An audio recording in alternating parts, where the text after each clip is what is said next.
For over 3,000 years, religious institutions have claimed exclusive access to truth. But let's look at the origins of those claims. Early organized religion wasn't about salvation or morality, it was about power.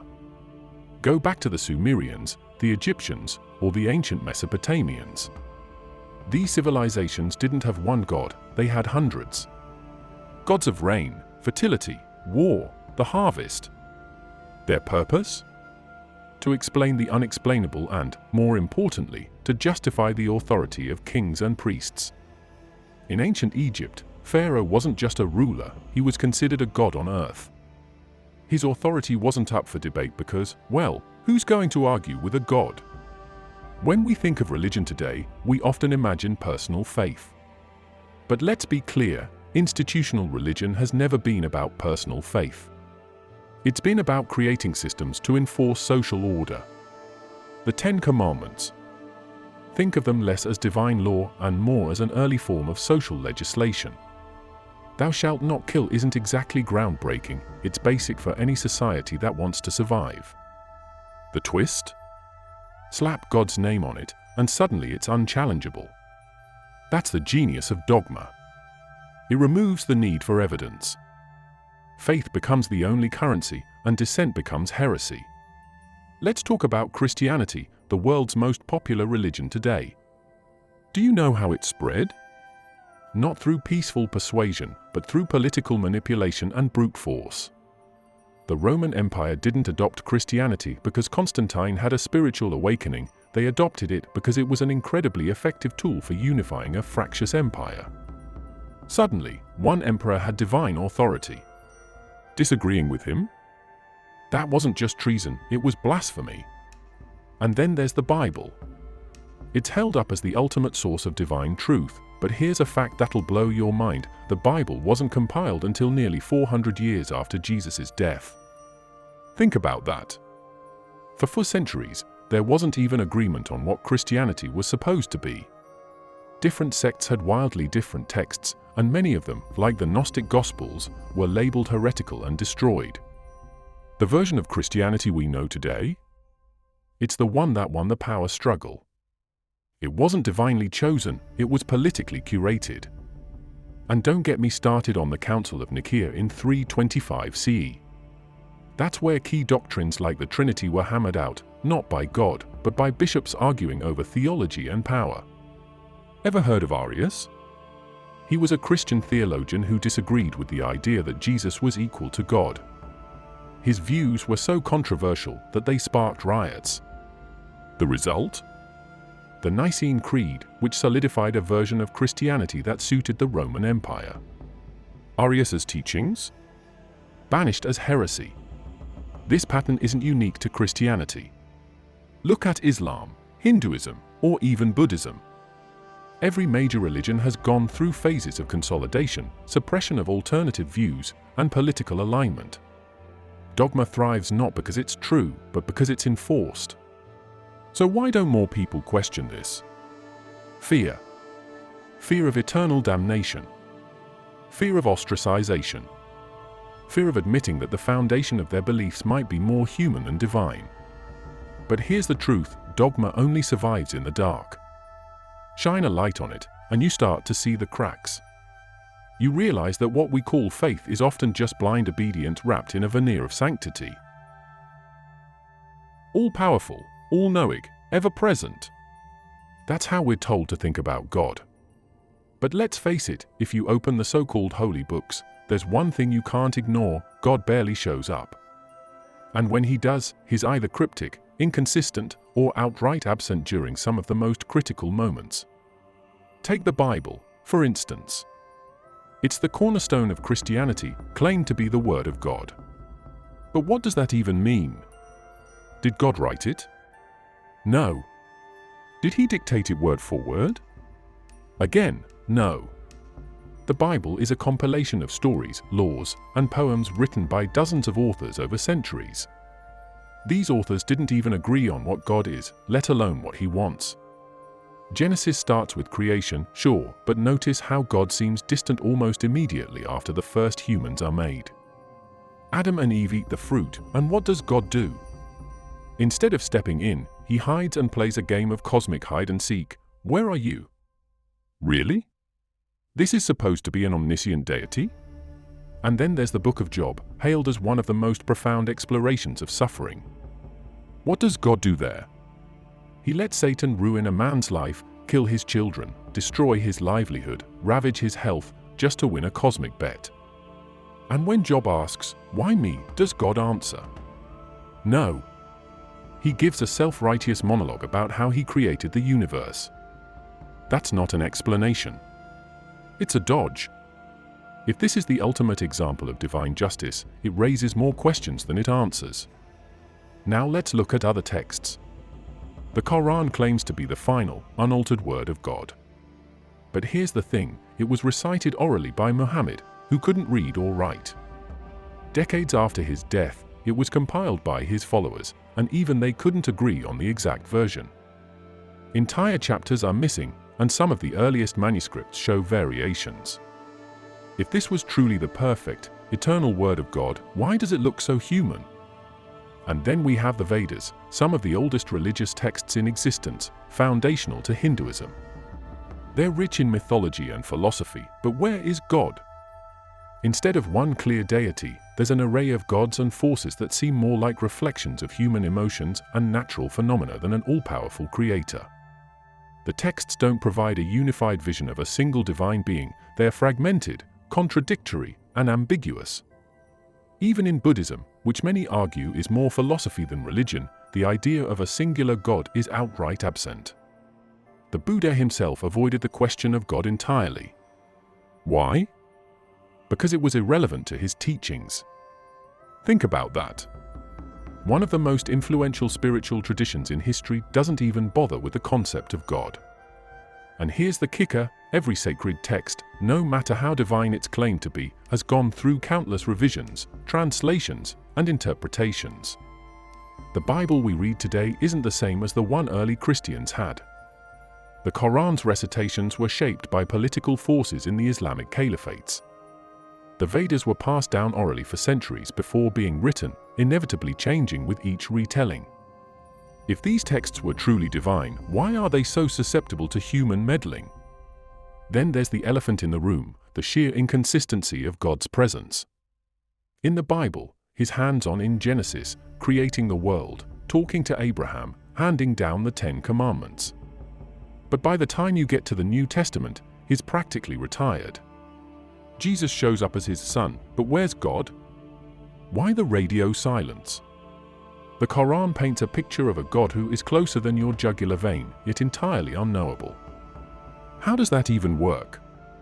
These texts are supposed to be evidence of God's existence, but they read more like reflections of the cultures and societies that produced them. They reveal more about human fears, hopes, and ambitions than any divine truth. And the inconsistencies? They're not just inconvenient, they're damning. If God truly inspired these works, why are they so fragmented, contradictory, and human? For centuries, prayer has been presented as the most direct way to communicate with God. The Bible, the Quran, the Torah, they all emphasize prayer as a way to seek God's intervention. Jesus himself supposedly said, "Ask, and it will be given to you." Sounds straightforward. But history and experience tell a different story. During the Black Plague, entire communities turned to prayer, begging for relief as millions died around them. Did God intervene? No. The disease kept spreading, wiping out nearly half of Europe. During the Holocaust, countless Jews prayed in the concentration camps for deliverance. 6 million were murdered. Today, children in war zones pray for safety. Many of them don't survive. And let's not even start on the countless people who pray daily for things as simple as food, only to starve to death. But maybe that's too dramatic, so let's bring it closer to home. How many people have prayed for a loved one to survive cancer, only to watch them deteriorate and die? How many families have begged for a miracle after losing their jobs, only to end up homeless? And before anyone says, God works in mysterious ways, let's just call that what it is, an excuse. A way to rationalize silence. Because if the idea of God includes omniscience and omnipotence, then mysterious ways shouldn't be necessary. A loving, all-powerful deity wouldn't need to be so cryptic. Let's take a look at some statistics. A study conducted by Harvard Medical School in 2006 examined the effectiveness of intercessory prayer, prayer offered by others on behalf of someone who is ill. They tested it in controlled conditions with heart surgery patients. The results? No difference. Patients who were prayed for didn't recover better than those who weren't. In fact, the patients who knew they were being prayed for sometimes did worse, possibly due to performance anxiety. Prayer didn't help. Science checked, and it came up empty. Many religious leaders know this. That's why they pivot the narrative. Prayer isn't about changing God's will anymore, it's about accepting it. How convenient! If your prayer isn't answered, it's not God's fault, it's your fault for expecting something. Or worse, you're told it's part of a greater plan that you're too small to understand. Again, that's not an answer. That's a deflection. Let's go even further back. Ancient civilizations also prayed, but their prayers weren't directed at a single god.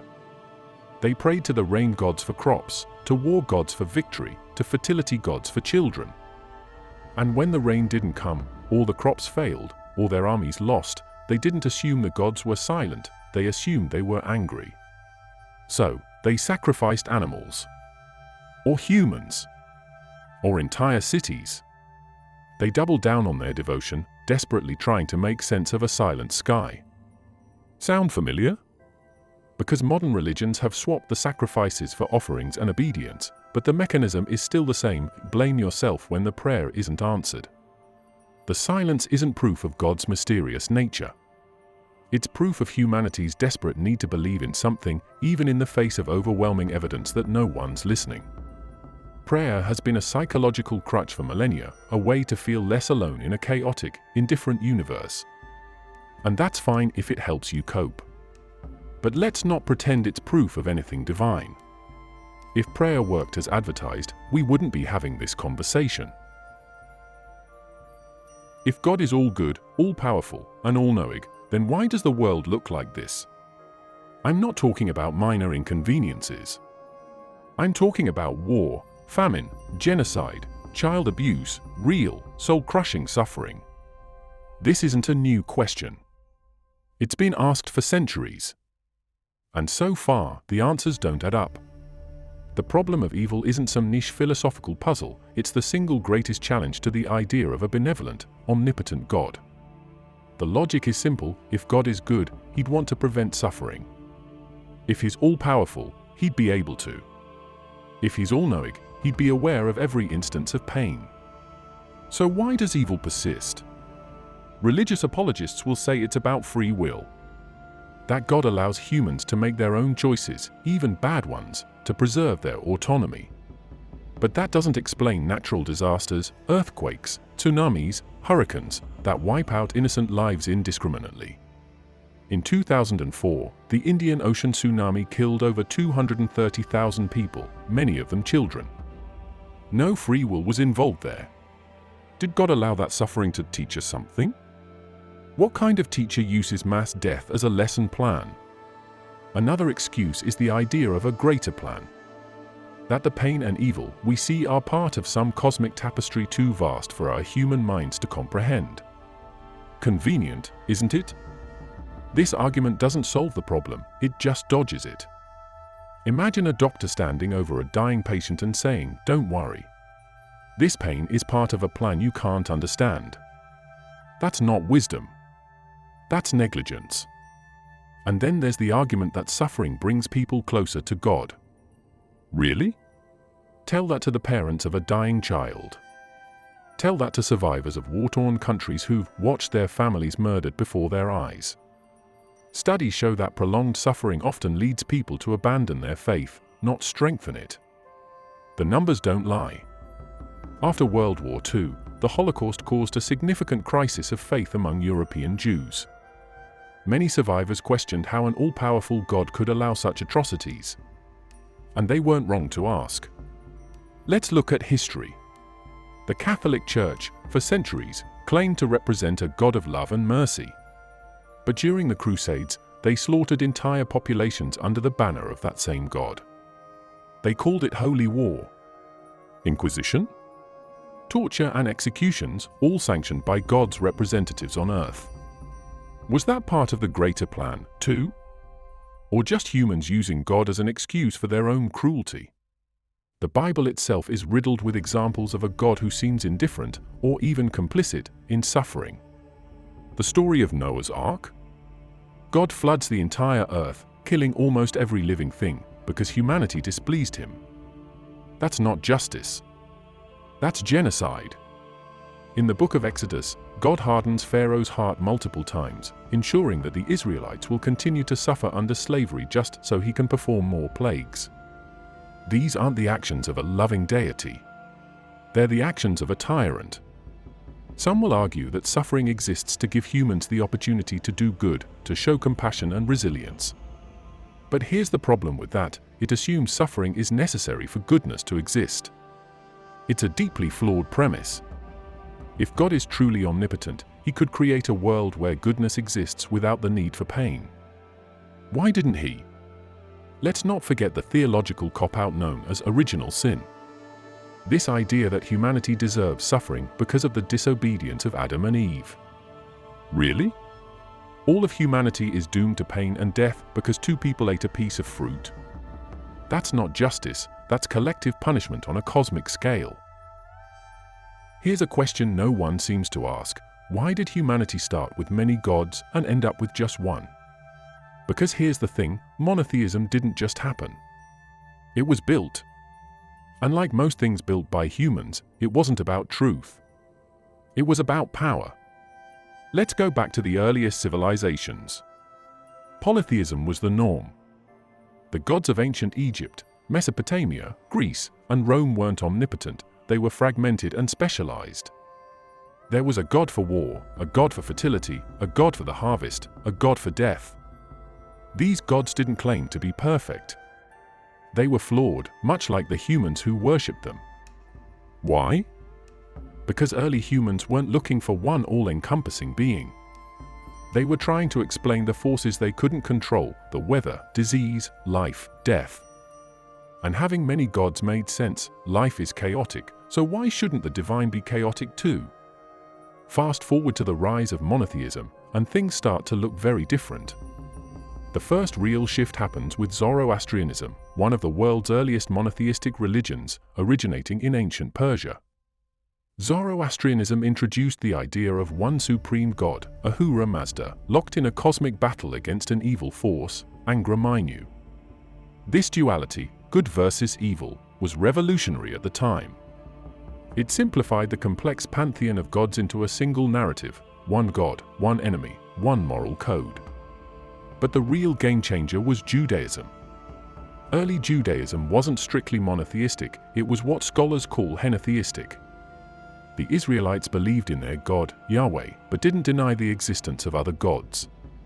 It wasn't until much later, around the Babylonian exile in the 6th century BCE, that Jewish theology shifted toward true monotheism. Why? Because the Israelites needed a unifying identity. Their temple had been destroyed, their people scattered. A singular, all-powerful God gave them a way to rebuild spiritually and politically. It wasn't just about faith, it was survival. Then comes Christianity, and things get even more interesting. Christianity didn't just evolve out of Judaism, it was a deliberate rebranding. Jesus wasn't originally seen as divine, he was a Jewish teacher and reformer. But after his death, Paul and other early leaders reinterpreted his life to appeal to a broader audience, especially Gentiles. The Trinity, a concept completely alien to Jewish monotheism, was introduced to solve a theological problem: how to make Jesus divine without contradicting the idea of one God. The result? A new religion that borrowed heavily from both Judaism and Greco-Roman polytheism, wrapped in a narrative of salvation. And let's not forget Islam, which emerged in the 7th century CE. Islam positioned itself as the final, unaltered revelation of God, rejecting the corrupted scriptures of Jews and Christians. Muhammad's teachings emphasized absolute monotheism, stripping away any notion of divine partners or intermediaries. But even Islam didn't emerge in a vacuum. It was deeply influenced by the monotheistic traditions already established in the region. Islam's rapid spread wasn't just due to its theological appeal, it was also political. The early caliphates used religion as a unifying force to consolidate their empire. The shift from polytheism to monotheism wasn't about truth or divine revelation. It was about efficiency. Rulers realized that one God meant one authority. It was easier to control people when they all answered to the same deity, backed by the same laws. Polytheism, with its competing gods and overlapping rituals, was messy. Monotheism streamlined everything. One God, one set of rules, one power structure. Look at Emperor Constantine in the 4th century.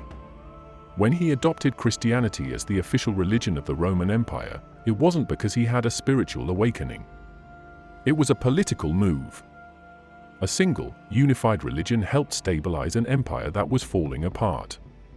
The Council of Nicaea, where Christian leaders debated and standardized doctrine, wasn't about discovering God's will. It was about creating a cohesive belief system that the empire could enforce. And here's the kicker: monotheism wasn't inevitable.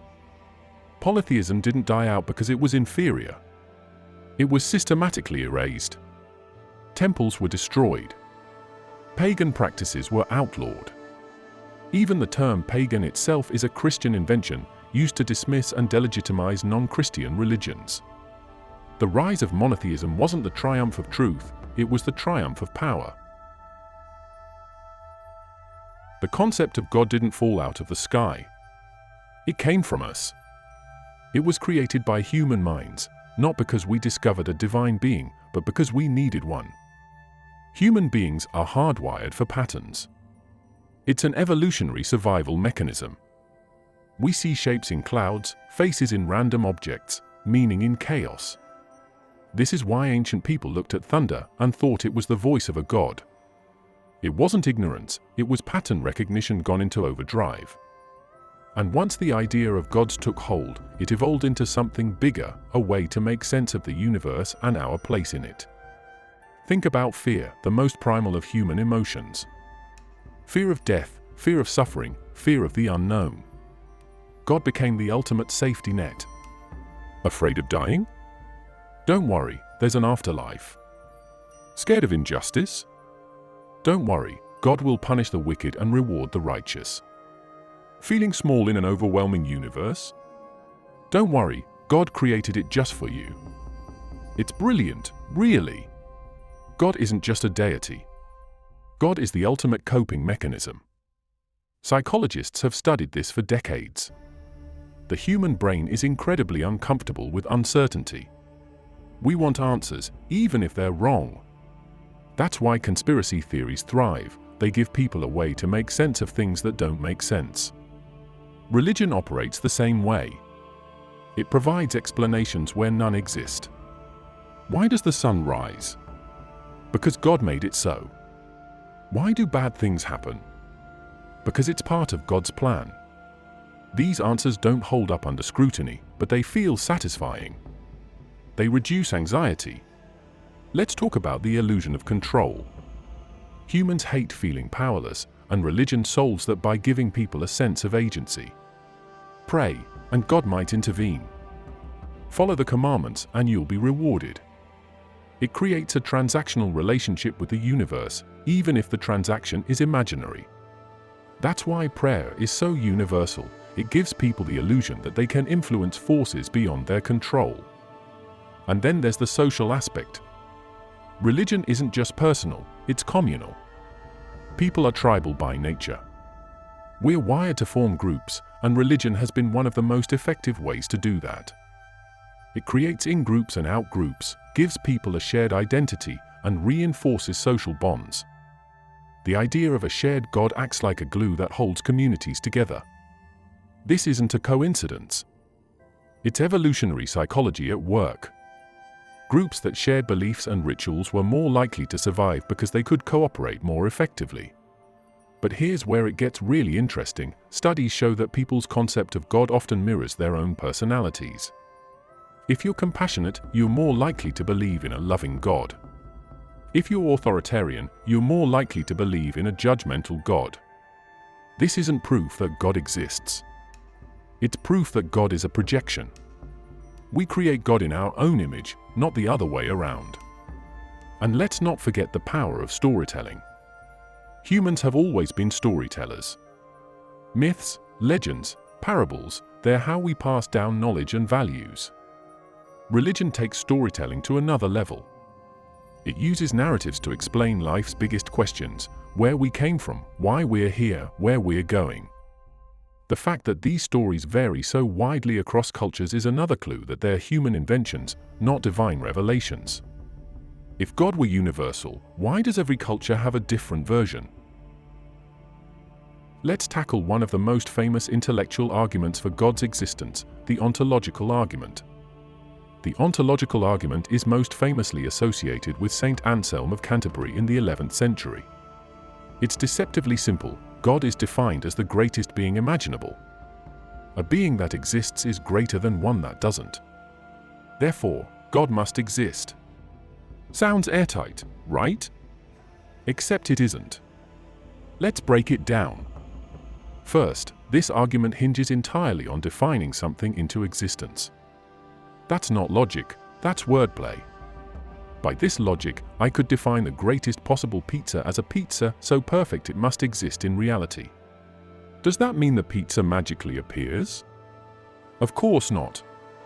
Definitions don't create reality, they describe it. The ontological argument confuses the two. Philosopher Immanuel Kant called this out in the 18th century, pointing out a key flaw: existence isn't a property like color or size. Adding exists to the concept of God doesn't change the concept itself, it just changes whether that concept corresponds to reality. For example, saying unicorns exist doesn't alter the idea of a unicorn, it just means there are or aren't unicorns in the real world. You can't argue something into existence by playing semantic games. And let's talk about the assumption that existence makes something greater. Why? Is a real God inherently greater than an imaginary one? If you're a child afraid of monsters under the bed, an imaginary monster is terrifying enough. The idea that existence automatically adds greatness is subjective at best and baseless at worst. Modern defenders of the ontological argument, like Alvin Plantinga, have tried to update it. Plantinga uses the concept of possible worlds from modal logic. He argues that if it's possible for a maximally great being to exist, then it must exist in some possible world. And if it exists in some possible world, it must exist in all possible worlds, including ours. Sound confusing? That's because it is. The argument relies on highly technical definitions that don't translate well into reality. It's a lot of smoke and mirrors to make a shaky premise sound airtight.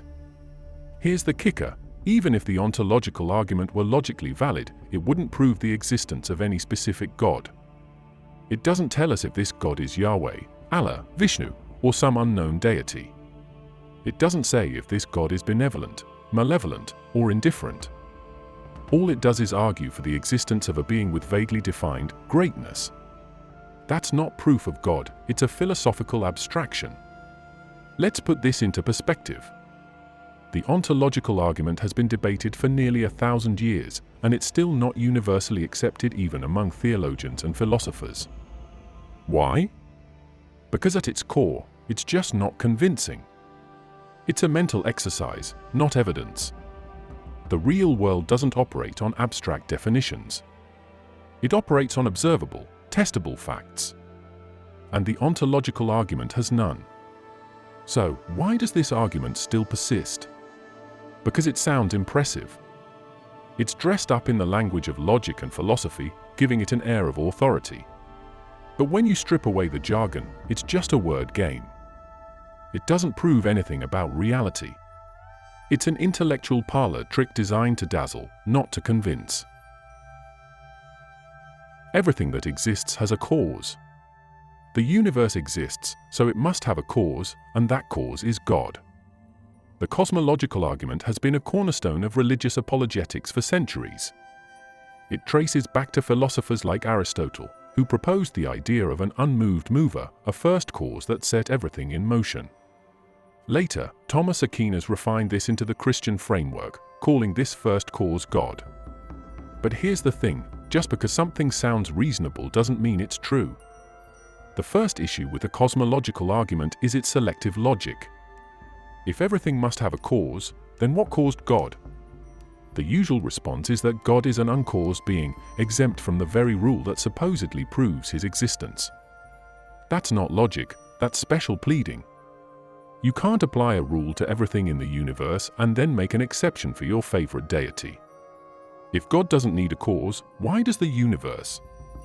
The cosmological argument assumes that the universe must have had a beginning. But why? Just because we experience things with beginnings and ends doesn't mean the same applies to the universe as a whole. For centuries, scientists and philosophers debated whether the universe was eternal or finite. And while modern cosmology suggests the universe had a beginning with the Big Bang, it doesn't necessarily follow that it had a cause, or that the cause was intelligent, let alone a god. Even if we accept that the universe has a cause, the cosmological argument doesn't prove what that cause is. It doesn't tell us whether the cause is personal, intelligent, or even conscious. For all we know, the cause could be a mindless natural force or a set of physical laws that we don't yet understand. Claiming that the cause is God is an enormous leap, one that isn't supported by the argument itself. The cosmological argument relies on outdated assumptions about causality. Our everyday understanding of cause and effect comes from observing events within the universe. But the universe itself isn't within anything. It's the totality of existence. The rules of causality that apply to events within the universe may not apply to the universe as a whole. Modern physics has shown us that on the quantum level, particles can behave in ways that defy classical causality. Events can occur without a clear cause. If causality breaks down at the smallest scales, why should we assume it applies to the universe's origins? And let's not ignore the elephant in the room. The cosmological argument was developed long before we had any scientific understanding of the universe.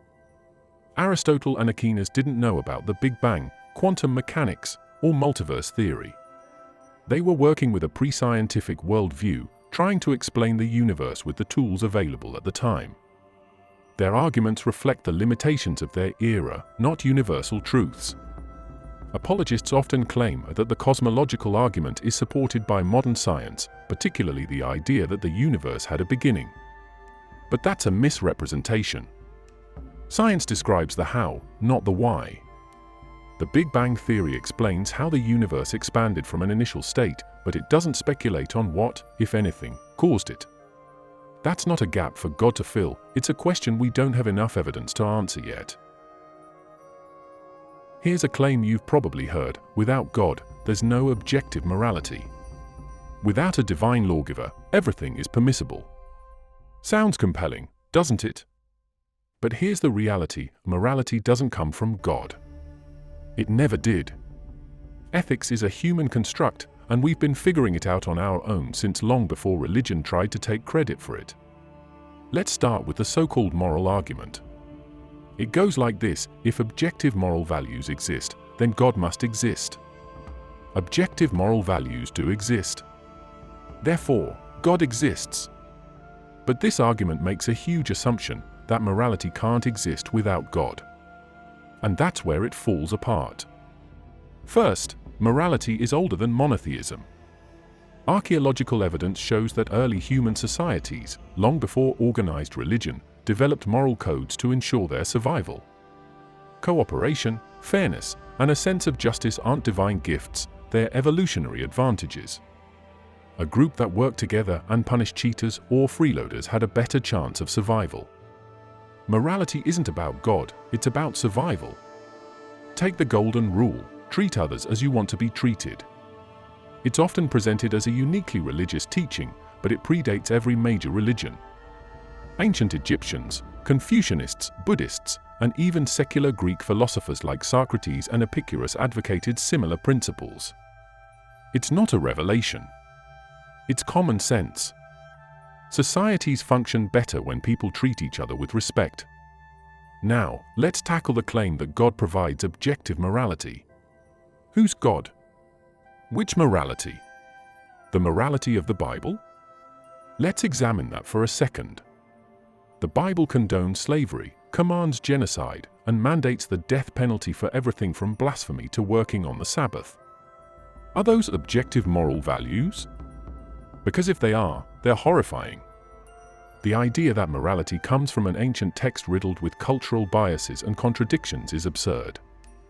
And it's not just the Bible. Look at other religious texts.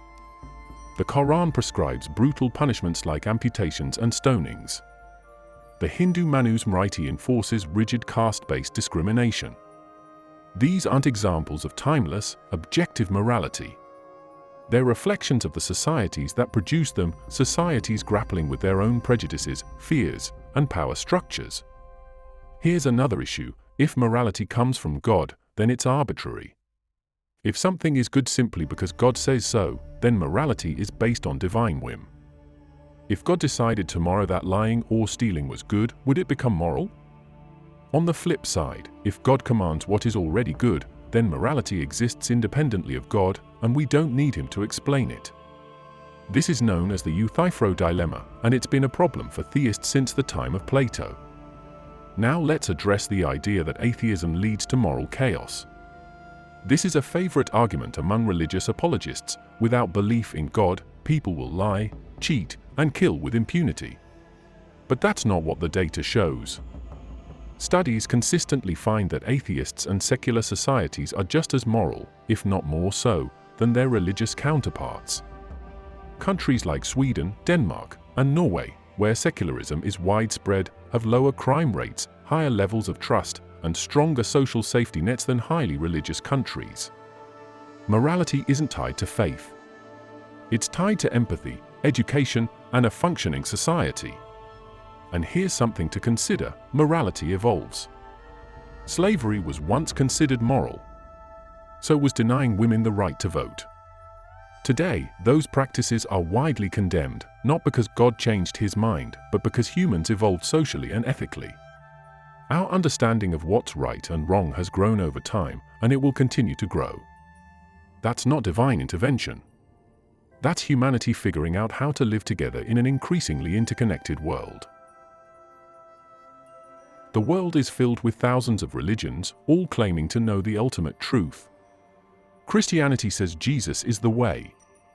Islam says Muhammad brought the final revelation. Hinduism has millions of gods, while Buddhism doesn't require one at all. So, here's the question: if any one religion is true, why do so many others exist? And more importantly, why do they contradict each other? Religious diversity isn't just a fascinating phenomenon, it's a fatal flaw in the idea of a single, all-encompassing divine truth. If God wanted humanity to know him, why allow so much confusion? Why inspire different prophets, scriptures, and doctrines that directly oppose one another? Start with Christianity and Islam, the world's two largest religions. Both claim exclusivity. Christianity teaches that salvation is through Jesus Christ alone. Islam teaches that those who reject Allah and his prophet Muhammad are destined for hell. These aren't minor disagreements, they're fundamental contradictions. Jesus can't simultaneously be the Son of God and just a prophet.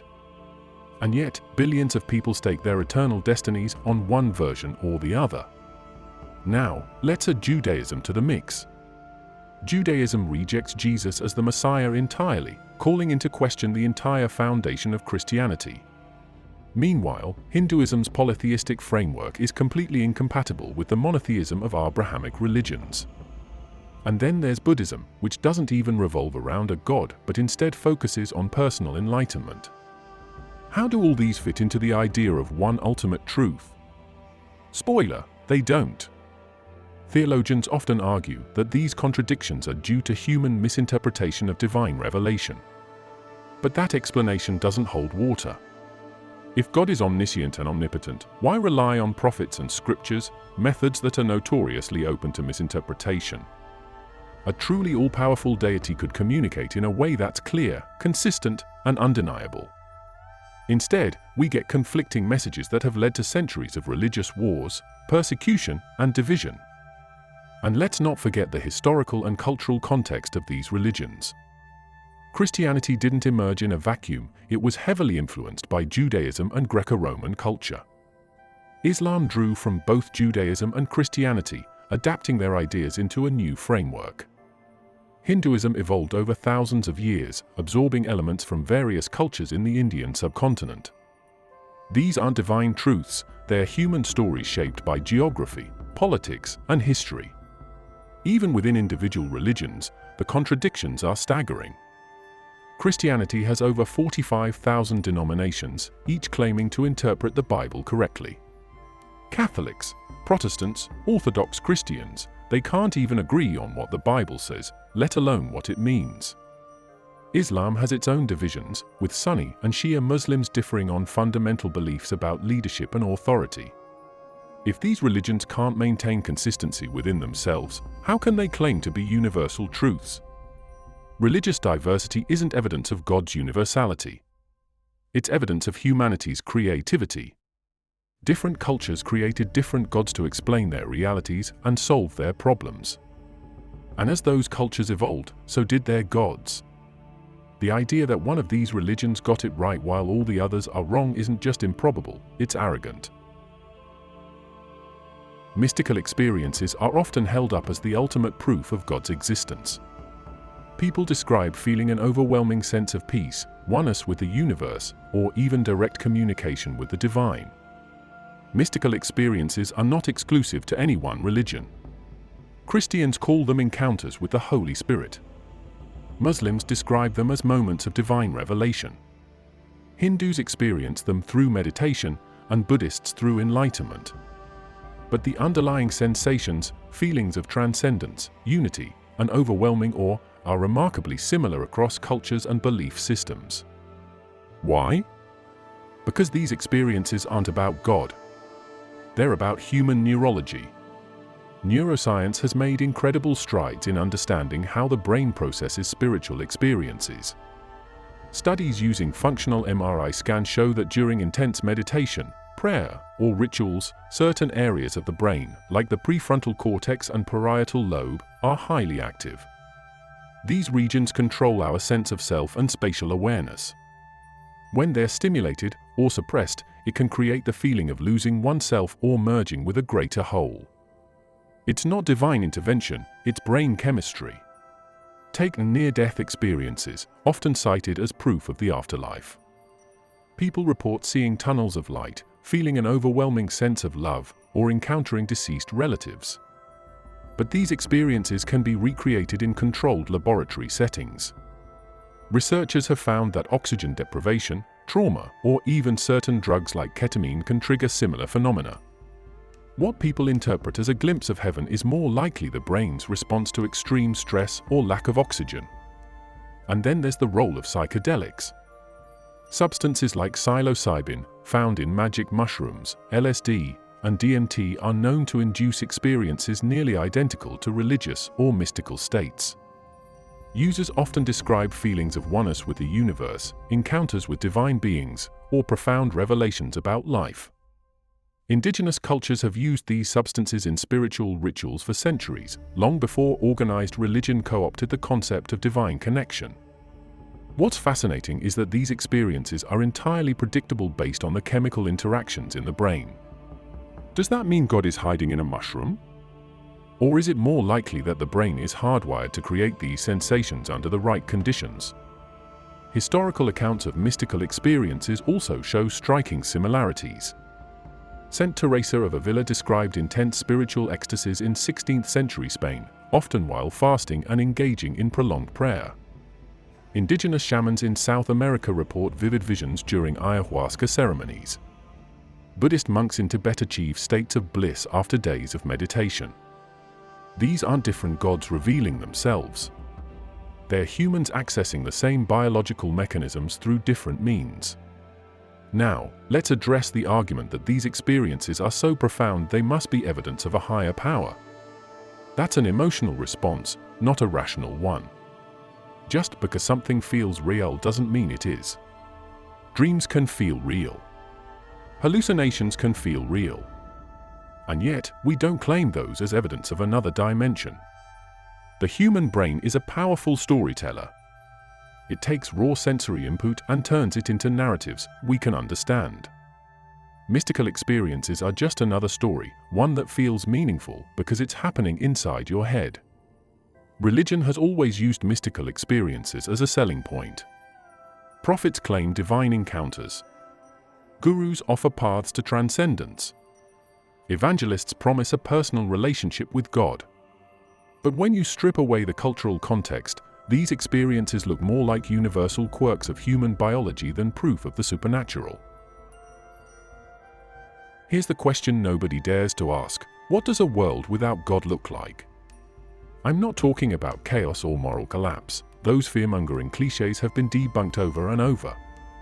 I'm talking about a future where humanity finally moves beyond the need for gods, myths, and dogmas.